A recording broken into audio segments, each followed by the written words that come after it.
Mukulu we yanjulira abakulaba otubuulire mukolo kibwe tuliko wano na mulemu aki. Amanya nedoboozi Sserukenya David nga nze nkiikirira abantu ba Makindye Ssabagabo mu lukiiko olukulu lw'eggwanga. Tuli wano olwaleero nga tukyaziza Archbishop wa Church of Uganda era nga ekigendererwa ekikulu kibadde tumaliza omukolo tubadde tukyaziza Archbishop wa Church of Uganda naye nga ekigendererwa ekikulu nti tubadde kuteekako abaana emikono era n'okusabira abaana ba P7. Omukolo gubadde mulungi era nze nga omukulembeze nga nina okubeerawo okakasa nti mbeerawo era n'okuinspiringa abaana bano kubanga abaana bano basoma balina okulabirako ebyokulabirako nga balina okufuuka ekyo kye balina okubeera. N'olwekyo nina okubeerawo eri abaana bato ndabe nga mba-inspiringa nti nga bwe nasobola okubeera omusawo omutendeke, nga bwe nasobola okubeera omubaka, naawe okyasobola okufuuka ebinene singa weekwasa Katonda. Era emesegi yange nga nkubiriza abaana bafuukule Katonda namba emu. Ekibonyabonya eggwanga lyaffe be bantu abatalina ntiisa ya Katonda olw'ensonga nti babadde bakamenya abantu b'omu Lubigi tewonayita myezi 6 ate we bamenya abalala bali mu kuyiwa ttaka bazimbe. N'olwekyo bw'oba tolina ntiisa ya Katonda nakulumirirwa muntu wa wansi kitegeeza nti ojja kuba okosa bukosa. Naye bano abaana tulina obakuza mu ntiisa ya Katonda, obubbi busobole okukendeera, ssente y'omusolo ekole ekyo kyerina okukola. Naye nga abalala badde bali mu kubba ssente, abamaama bazaalira wansi.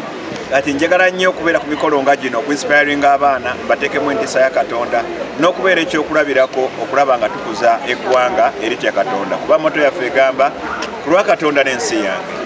Ng'okujja ku Joy Nursery Primary School kikuwadde essanyu ki oba ki kye kiyigiriza abantu bonna mu ggwanga? Webale nnyo webalire ddala. Kisooka kinsanyusiza nnyo okulaba nga mu kitundu kyange nina amasomero ag'amaanyi.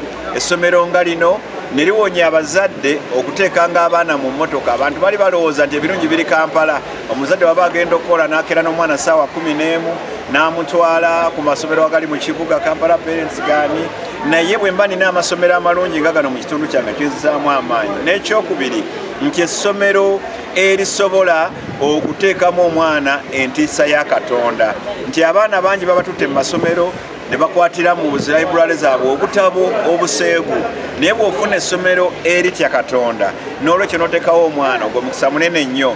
N'olwekyo njagala kwebaza administration y'essomero eno okulaba nga bakulembeza Katonda kubanga mu kutya Mukama amagezi mwe gasookera. Era abaana baffe bano balina obudde bungi nnyo n'abasomesa okusinga naffe abazadde. N'olwekyo bw'obateeka mu mikono emituufu bajja kukula nga balina omusingi ogw'enjawulo. Njagala kwebaza nnyo essomero lya Joy Primary School okubanga lyanonzeemu ne limpita okubeerawo ku mukolo guno. N'ekyokubiri njagala kwebaza administration y'essomero eno okulaba nga egunjudde abaana era n'okusitula omutindo gw'abaana mu kitundu kyange. Ekyo nno kikulu nnyo, kikulu ddala. Bataddeko ettaffaali ddene nnyo, tulina standard ey'enjawulo mu kitundu kyange. N'olwekyo Joy Primary School tubaagala nnyo era kwe kusaba kwange eri gavumenti nti bano aba private bali mukola mulimu gwa gavumenti oba kuyamba ku gavumenti. Nange nsaba gavumenti ebakendeereze ku misolo kubanga ebakolera mirimu gyabwe okugunjula abaana. Joy Primary School ne branches zonna mubeewo, Mukama abagaziye era mbeebaza ne donation ze mukoze eri Archbishop n'eri Sanyu Babies Home. Mwebale nnyo, mwebalire ddala ku lwa Katonda n'ensi yange.